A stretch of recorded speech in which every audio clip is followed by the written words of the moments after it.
ಶ್ರೀಯುತ ದಿನೇಶ್ ಪಟೇಲ್ ಎಂಪಿ, ತಂದೆ ಎಂಪಿ ಪೀತಾಂಬರಯ್ಯ, ತಾಯಿ ಸೌಭಾಗ್ಯ. ಈ ದಂಪತಿಗಳಿಗೆ 1975 ಜೂನ್ 20ನೇ ತಾರೀಕಿನಂದು ಶೆಟ್ಟಿಹಳ್ಳಿ ಗ್ರಾಮ ಪಂಚಾಯಿತಿಗೆ ಒಳಪಡುವಂತಹ ಮಾಳೇನಹಳ್ಳಿ ಗ್ರಾಮದಲ್ಲಿ ಜನಿಸಿದರು. BA ಡಿಸ್ಕಂಟಿನ್ಯೂ ಆದ ಕಾರಣದಿಂದಾಗಿ ತಂದೆಯವರ ಒತ್ತಾಯದ ಮೇರೆಗೆ ಅವರಂತೆಯೇ ರೈತಾಪಿ ವರ್ಗದಲ್ಲಿ ಅಂದರೆ ಸ್ವತಃ ತಾವು ಕೂಡ ರೈತರಾಗಿ ತಂದೆಯವರು ನಡೆಸ್ತಾ ಇದ್ದಂಥ ಪೌಲ್ಟ್ರಿ ಫಾರ್ಮ್ ಅಂದರೆ ಕೋಳಿ ಸಾಗಾಣಿಕೆಯನ್ನ ಮುಂದುವರಿಸುತ್ತಾ ಜೊತೆಗೆ ರಾಜಕೀಯವಾಗಿಯೂ ಕೂಡ ಸರಿಸುಮಾರು 1993ರಿಂದ ಸ್ಥಳೀಯವಾಗಿ ರಾಜಕೀಯಕ್ಕೆ ಪಾದಾರ್ಪಣೆ ಮಾಡ್ತಾರೆ. 2016-17ರಲ್ಲಿ ಕಾಂಗ್ರೆಸ್ ಪಕ್ಷದ ಶಿವಮೊಗ್ಗ ಜಿಲ್ಲಾ ಕಾರ್ಯದರ್ಶಿಗಳಾಗಿ, 2019-20ರಲ್ಲಿ ಜನರಲ್ ಸೆಕ್ರೆಟರಿಯಾಗಿ, 2020-21ರ ಶಿವಮೊಗ್ಗ ಜಿಲ್ಲಾ ಕಾಂಗ್ರೆಸ್ ಉಪಾಧ್ಯಕ್ಷರಾಗಿ ಹಾಗೂ ಅದೇ ಸಂದರ್ಭದಲ್ಲಿ ಶಿವಮೊಗ್ಗ ವಕ್ತಾರರಾಗಿಯೂ ಕೂಡ ಸೇವೆಯನ್ನ ಸಲ್ಲಿಸಿರ್ತಾರೆ. 2022ರ ಶಿವಮೊಗ್ಗ ಗ್ರಾಮಾಂತರ ವಿಧಾನಸಭಾ ಕ್ಷೇತ್ರ ವೀಕ್ಷಕರಾಗಿ ಆಯ್ಕೆಯಾಗ್ತಾರೆ. ಪ್ರಸ್ತುತ ಪರಿಶಿಷ್ಟ ಜಾತಿ ಮತ್ತು ಪಂಗಡಗಳ ದೌರ್ಜನ್ಯ ತಡೆ ಜಿಲ್ಲಾ ಜಾಗೃತಿ ಸಮಿತಿ ಹಾಲಿ ನಿರ್ದೇಶಕರಾಗಿ ಕೂಡ ಸೇವೆ ಸಲ್ಲಿಸ್ತಾ ಇದ್ದಾರೆ. ಜೊತೆಗೆ ಶಿವಮೊಗ್ಗ ಜಿಲ್ಲಾ ತೋಟಗಾರಿಕೆ ಉತ್ಪನ್ನ ಮಾರಾಟ ಮತ್ತು ಸಂಸ್ಕರಣಾ ಸಹಕಾರ ಸಂಘದ ನಿಯಮಿತದಲ್ಲೂ ಕೂಡ ಕಾರ್ಯವನ್ನ ನಿರ್ವಹಿಸ್ತಾ ಇದ್ದಾರೆ. ಇದಷ್ಟೇ ಅಲ್ಲದೆ ವೈಯಕ್ತಿಕವಾಗಿ ಸಾಕಷ್ಟು ಧಾರ್ಮಿಕ ಕಾರ್ಯಕ್ರಮದಲ್ಲೂ ಕೂಡ ತಮ್ಮನ್ನ ತಾವು ಅರ್ಪಣೆ ಮಾಡಿಕೊಂಡಿದ್ದಾರೆ.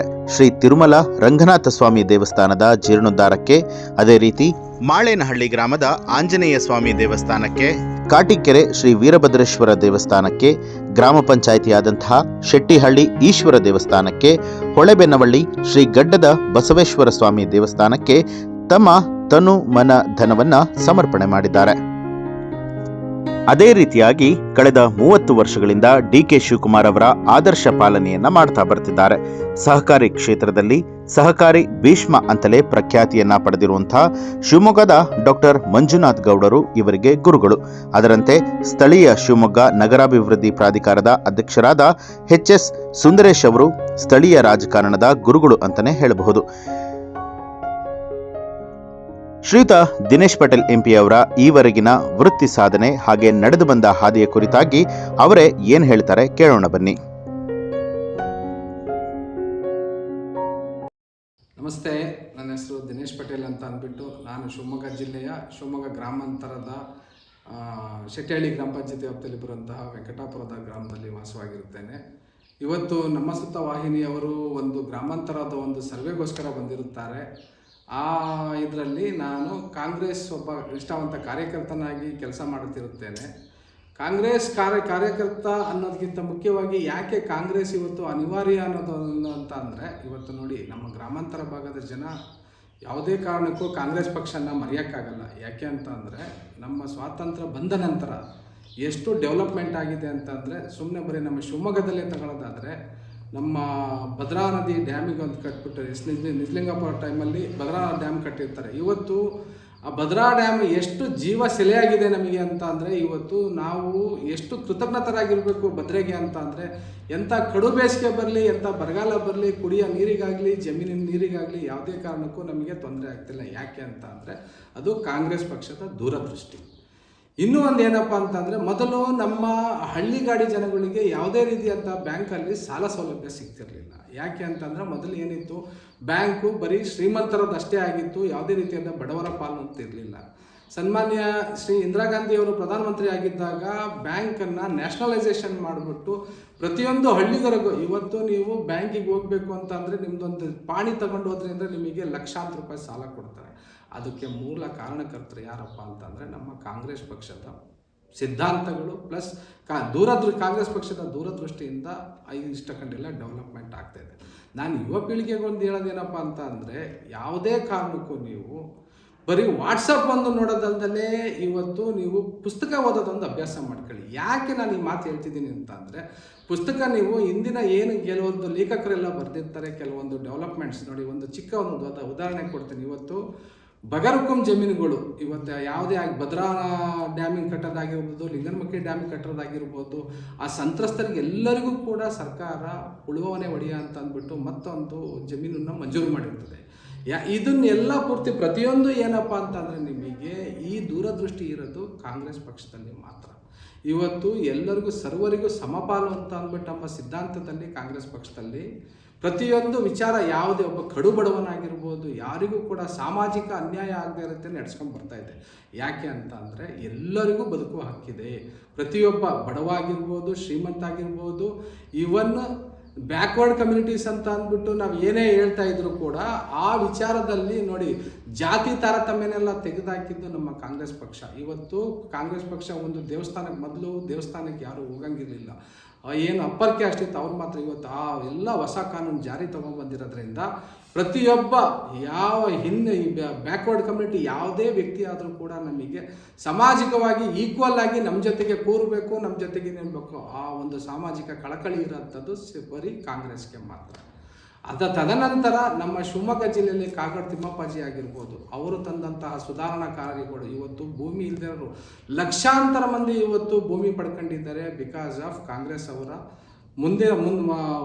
ಕಾಂಗ್ರೆಸ್ನವರ ದೂರದೃಷ್ಟಿ ಹಿತದೃಷ್ಟಿಯಿಂದ ಇವತ್ತು ನಮ್ಮ ಮಧು ಬಂಗಾರಪ್ಪನವರಾಗಿರ್ಬೋದು ಎಜುಕೇಷನ್ ವಿಚಾರದಲ್ಲಿ ಶಿಕ್ಷಣದ ಕ್ರಾಂತಿನೇ ಮಾಡ್ತಾ ಇದ್ದಾರೆ. ಪ್ರತಿಯೊಬ್ಬರಿಗೂ ಕೂಡ ಒಂದು ಮೂಲೆಗಿರೋ ಹಳ್ಳಿ ಒಳಗೂ ಕೂಡ ನಿಮಗೆ ಒಂದು ಸ್ಕೂಲ್ ಆಗಿರ್ಬೋದು, ಅಂಗನವಾಡಿ ಆಗಿರ್ಬೋದು, ಪ್ರತಿಯೊಂದು ವಿಚಾರದಲ್ಲೂ ಕೂಡ ನಿಮಗೆ ಎಲ್ಲ ಮುತುವರ್ಜಿ ವಹಿಸ್ಕೊಂಡು ಮಾಡ್ತಾ ಇದ್ದಾರೆ.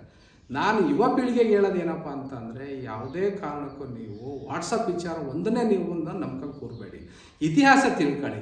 ಇವತ್ತು ಕಾಂಗ್ರೆಸ್ ಪಕ್ಷದಲ್ಲಿ ಸಾವಿರಾರು ಜನ ನಮ್ಮ ಪೂರ್ವಜರು, ನಮ್ಮ ಫ್ಯಾಮಿಲಿ ಆಗಿರ್ಬೋದು, ನಿಮ್ಮ ಫ್ಯಾಮಿಲಿ ಆಗಿರ್ಬೋದು, ನಮ್ಮ ಅಜ್ಜ ಮುತ್ತಜ್ಜಿತರು ಇದಕ್ಕೆ ಸ್ವಾತಂತ್ರ್ಯಕ್ಕೋಸ್ಕರ ಹೋರಾಟ ಮಾಡಿ ಜೀವ ಕಳ್ಕೊಂಡಿದ್ದಾರೆ. ಅದ್ರ ಬಲಿದಾನದಿಂದ ಬಂದಿರೋ ಅಂಥದ್ದೇ ಕಾಂಗ್ರೆಸ್ ಪಕ್ಷಕ್ಕೆ ಒಂದು ಸಿದ್ಧಾಂತ ಇಟ್ಕೊಂಡು ಸುಮಾರು 100 ವರ್ಷದ ಮೇಲೆ ಇತಿಹಾಸ ಇದೆ ಕಾಂಗ್ರೆಸ್ ಪಕ್ಷಕ್ಕೆ.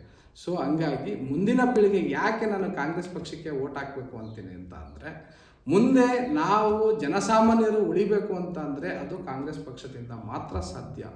ಆ ಕಾರಣಕ್ಕೋಸ್ಕರ ನೀವು ಇತಿಹಾಸ ತಿಳ್ಕೊಳ್ಳಿ. ಫಸ್ಟು ಇತಿಹಾಸ ತಿಳ್ಕೊಂಡು, ಎಸ್ಪೆಷಲಿ ಈಗ ನೋಡಿ ಹಳೆ ತಲೆಮಾರಿಗೆ ಕಾಂಗ್ರೆಸ್ಸಿಂದ ಏನೇನು ಕೊಡುಗೆಗಳಾಗಿದೆ ಅಂತ ಎಲ್ಲ ಗೊತ್ತಿದೆ. ಈಗಿನ ತಲೆಮಾರಿಗೆ ಯಾವುದೂ ಗೊತ್ತಿಲ್ಲ. ಯಾಕೆ ಅಂತಂದರೆ ಇವತ್ತು ನೀವು ಇಷ್ಟೊಂದೆಲ್ಲ ಎಜುಕೇಷನ್ ಮಾಡಿ ಮುಂದುವರ್ಕೊಂಡು ಡಾಕ್ಟ್ರ್ ಆಗಿರ್ಬೋದು, ಇಂಜಿನಿಯರ್ ಆಗಿರ್ಬೋದು, ಏನೇನು ನೀವು ಹೈಯರ್ ಎಜುಕೇಷನ್, ಕೆಲವರು ನಮ್ಮ ರೈತ ಕುಟುಂಬದಿಂದ ಬಂದವರು ಫಾರಿನರ್ಸ್ ಎಲ್ಲ ಇದ್ದಾರೆ. ಅವ್ರಿಗೆ ಗೊತ್ತಿರುತ್ತೆ ಅವರ ಪೂರ್ವಜರು ಯಾವ ಪಕ್ಷದಿಂದ ಏನೇನು ಬೆನಿಫಿಟ್ ತಗೊಂಡು ಬಂದು ಮಾಡ್ಕೊಂಡಿದ್ದಾರೆ ಅಂತ ಅಂದು. ನಿಮಗೆ ಎಸ್ಪೆಷಲಿ ಯುವಕರಿಗೆ ಅದು ಗೊತ್ತಿಲ್ಲ. ದಯವಿಟ್ಟು ನಾನು ಹೇಳೋದೇನಪ್ಪ ಅಂತಂದರೆ, ದೇಶ ಸುಭದ್ರವಾಗಿರಬೇಕು ಅಂತಂದರೆ ಕಾಂಗ್ರೆಸ್ ಪಕ್ಷಕ್ಕೆ ಬೆಂಬಲಿಸ್ಬೇಕು. ನಾವು ಕಾಂಗ್ರೆಸ್ ಪಕ್ಷ ಬೆಂಬಲಿಸಲಿಲ್ಲ ಅಂತ ಅಂದರೆ ನಿಮಗೆ ಮುಂದಿನ ದಿನಗಳಲ್ಲಿ ತುಂಬಾ ಸಮಸ್ಯೆ ಆಗ್ತದೆ. ಯಾಕೆ ಅಂತ ಒಂದು ಹೇಳ್ತೀನಿ. ಈಗ ನೋಡಿ ಹೊಸ ಸುಧಾರಣೆಗಳು, ಏನು ಇನ್ಕಮ್ ಟ್ಯಾಕ್ಸ್ ಆಗಿರ್ಬೋದು, GST ಆಗಿರ್ಬೋದು, ಪ್ರತಿಯೊಂದು ವಿಚಾರನೂ ಕೂಡ ನಿಮಗೆ ಎಲ್ಲ ವಿಚಾರದಲ್ಲೂ ಒಂದೊಂದು ದಿವಸಕ್ಕೆ ಹೊಸ ಕಾನೂನು ಬರ್ತಾ ಇದೆ. ಇನ್ನೊಂದು ರೈತ ಕುಟುಂಬದಲ್ಲಿ ನಾನು ಕೇಳ್ಕೊಳ್ಳೋದೇನು ಅಂತಂದರೆ, ನಮ್ಮ ಭಾರತ ದೇಶದಲ್ಲಿ 70% ಜನಗಳು ಇವತ್ತು ಕೂಡ ನಾವು ಕೃಷಿ ಮೇಲೆ ನಿರ್ಭರರಾಗಿದ್ದೀವಿ. ಇವತ್ತು ಏನಾಗ್ತಾ ಇದೆ, ಕೆಲವರು ನಮ್ಮ ಕೃಷಿಯನ್ನು ತುಂಬಾ ನೆಗ್ಲೆಕ್ಟ್ ಮಾಡ್ತಾ ಇದ್ದಾರೆ. ಕಾರಣ ಏನು ಅಂತಂದರೆ, ಅವ್ರಿಗೆ ಬೇಕಾಗಿರೋದು ಡೆವಲಪ್ಮೆಂಟ್ಸು, ಬಿಸ್ನೆಸ್ಸು ಪ್ಲಸ್ ಇಂಡಸ್ಟ್ರೀಸು ಅಂತ ಹೋದರೆ ನಾಳೆ ನಾವು ರೈತ ಕುಟುಂಬ ಎಲ್ಲ ನಮ್ಮ ಆಸ್ತಿನೆಲ್ಲ ಮಾರ್ಕೊಂಬರ್ಬೇಕಾಗುತ್ತೆ. ಆದ ಕಾರಣಕ್ಕೋಸ್ಕರ ನಾನು ಹೇಳೋದೇನಪ್ಪ ಅಂತ ಅಂದರೆ, ಮುಂದಿನ ದಿನಗಳಲ್ಲಿ ಕಾಂಗ್ರೆಸ್ಸನ್ನು ನಾವು ಬಲಪಡಿಸಿದ್ರೆ ಎಲ್ಲ ಆರ್ಥಿಕವಾಗಿರ್ಬೋದು, ಶೈಕ್ಷಣಿಕವಾಗಿರ್ಬೋದು, ಹೆಲ್ತ್ ವಿಚಾರ ಆಗಿರ್ಬೋದು, ಎಲ್ಲ ರೀತಿಯಿಂದಲೂ ಸಮಪಾಲು ಬರ್ತಾ ಇದೆ. ಒಂದು ಸಿಂಪಲ್ ನಿಮಗೊಂದು ಎಕ್ಸಾಂಪಲ್ ಕೊಡ್ತೀನಿ. ನಮ್ಮ ರಾಜ್ಯ ಸರ್ಕಾರದವರು ಮುಖ್ಯಮಂತ್ರಿಗಳಾದಂತಹ ಸಿದ್ದರಾಮಯ್ಯ ಆಗಿರ್ಬೋದು, ನಮ್ಮ KPCC ಅಧ್ಯಕ್ಷರಾದಂಥ DK ಶಿವಕುಮಾರ್ ಇವರ ಸಾರಥ್ಯದಲ್ಲಿ ಇವತ್ತು ಪಂಚ ಗ್ಯಾರಂಟಿ ಯೋಜನೆ ಅಂತ ಸ್ಟಾರ್ಟ್ ಮಾಡಿದ್ರು. ಇವತ್ತು ಅತಿ ಬಡವರು ಕೂಡ ಎಷ್ಟೋ ಮಂದಿ ತಂದೆ ತಾಯಿ ಮಕ್ಕಳಿಲ್ಲದೆ ಇರೋಂಥವ್ರು ಕೂಡ ಇವತ್ತು ನೆಮ್ಮದಿಯಾಗಿ ಜೀವನ ಮಾಡ್ತಾರೆ. ಯಾಕೆ ಅಂತ ಅಂದರೆ, ನೆಮ್ಮದಿಯಾಗಿ ಊಟ ಸಿಗ್ತಾ ಇದೆ, ತಿಂಗಳಿಗೆ 2,000 ದುಡ್ಡು ಸಿಗ್ತಾ ಇದೆ, ಫ್ರೀಯಾಗಿ ಕರೆಂಟ್ ಸಿಗ್ತಾ ಇದೆ. ಈ ದೂರದೃಷ್ಟಿ ಯಾವುದೇ ಪಕ್ಷದಲ್ಲಿರಲಿಲ್ಲ. ಇವತ್ತು ಕಾಂಗ್ರೆಸ್ ಪಕ್ಷ ಮಾಡಿರೋಂಥ ಹೊಸ ಕ್ರಾಂತಿಕಾರಿಕ ಬದಲಾವಣೆಗಳನ್ನು ಬೇರೆ ರಾಜ್ಯಗಳಲ್ಲೂ ಕೂಡ ಇದನ್ನು ಅವರು ಅಳವಡಿಸ್ಕೊಳ್ತಾ ಇದ್ದಾರೆ. ಯಾಕೆ ಅಂತ ಅಂದರೆ ಜನಗಳಿಗೆ ಅನುಕೂಲ ಆಗಲಿ ಅಂತ.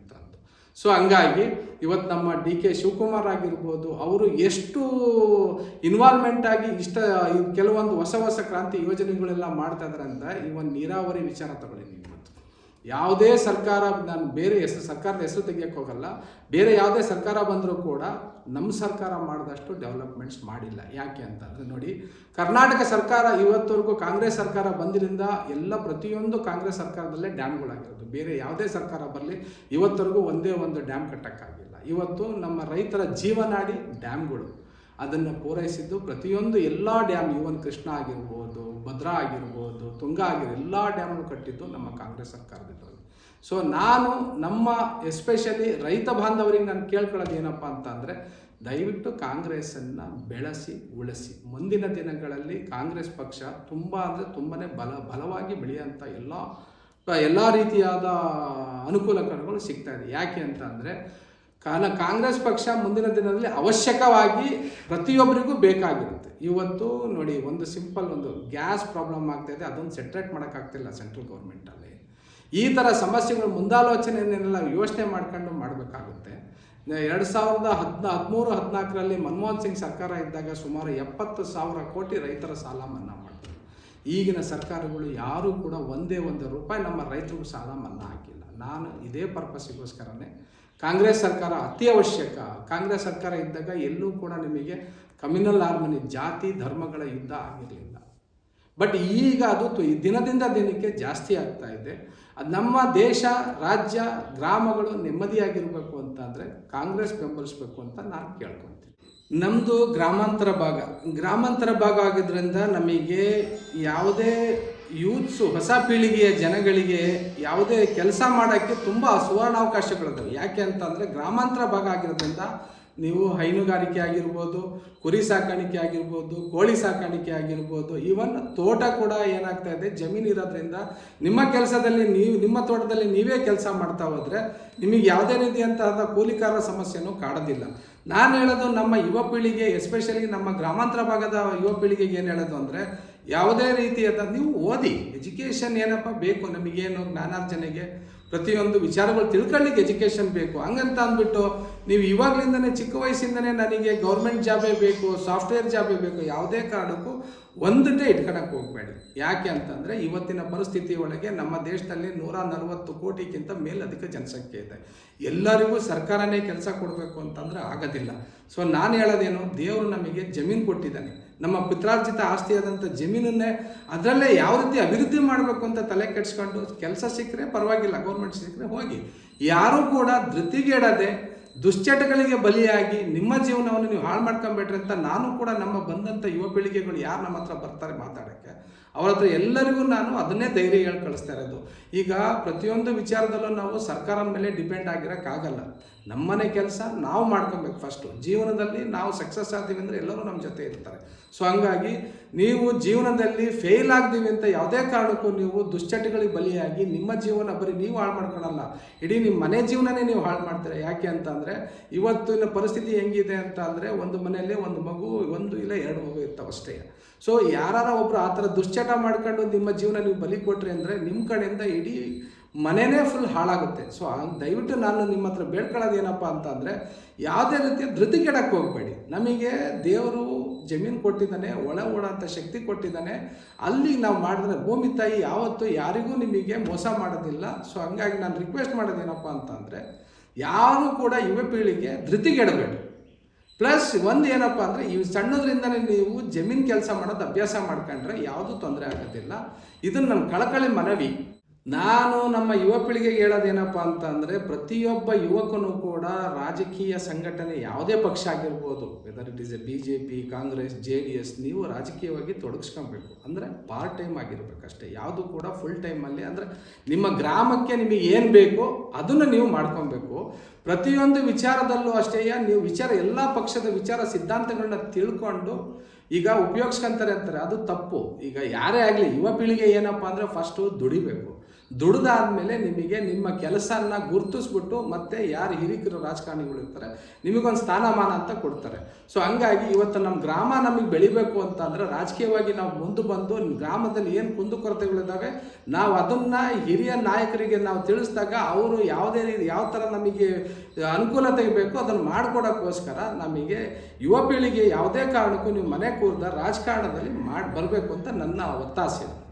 ಈ ಸಂದರ್ಭದಲ್ಲಿ ಮುಖ್ಯವಾಗಿ ನಾನು ಹುಟ್ಟು ಬೆಳೆದಂತಹ ಗ್ರಾಮವಾಗಿರ್ಬೋದು, ಹಸೂಡಿ ಜಿಲ್ಲಾ ಪಂಚಾಯತಿ ವ್ಯಾಪ್ತಿಯಲ್ಲಿರುವಂತಹ ಪ್ರತಿಯೊಬ್ಬರು ನನ್ನ ಅಣ್ಣ ತಮ್ಮರಾಗಿರ್ಬೋದು, ಅಕ್ಕ ತಂಗಿಯರಾಗಿರ್ಬೋದು, ನಾನು ಕೇಳ್ಕೊಳ್ಳೋದೇನಪ್ಪ ಅಂತಂದರೆ, ಸರಿಸುಮಾರು 30 ವರ್ಷದಿಂದ ಕಾಂಗ್ರೆಸ್ ಪಕ್ಷದಲ್ಲಿ ಸಕ್ರಿಯ ಕಾರ್ಯಕರ್ತನಾಗಿ ಕಾಂಗ್ರೆಸ್ ಪಕ್ಷನೂ ಕೂಡ ನನಗೆ ಗುರುತಿಸಿ ಕೆಲವೊಂದು ಸಂಸ್ಥೆಯ ಉನ್ನತ ಹುದ್ದೆಗಳನ್ನು ನನಗೆ ಕೊಟ್ಟಿರುತ್ತಾರೆ.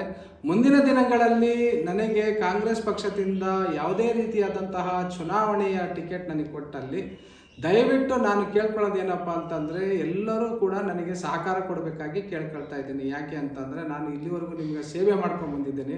ಅಧಿಕಾರ ಹೊಂದಿದ್ದರೆ ನಿಮಗೆ ಸೇವೆ ಮಾಡೋಕ್ಕೆ ಇನ್ನೂ ನನಗೆ ಅನುಕೂಲ ಆಗುತ್ತೆ ಅನ್ನೋ ದೃಷ್ಟಿಯಿಂದ ಇದೊಂದು ನನ್ನ ಕಳಕಳಿಯ ಮನವಿಯಾಗಿ ನಾನು ಕೇಳ್ಕೊಳ್ತಾ ಇದ್ದೇನೆ.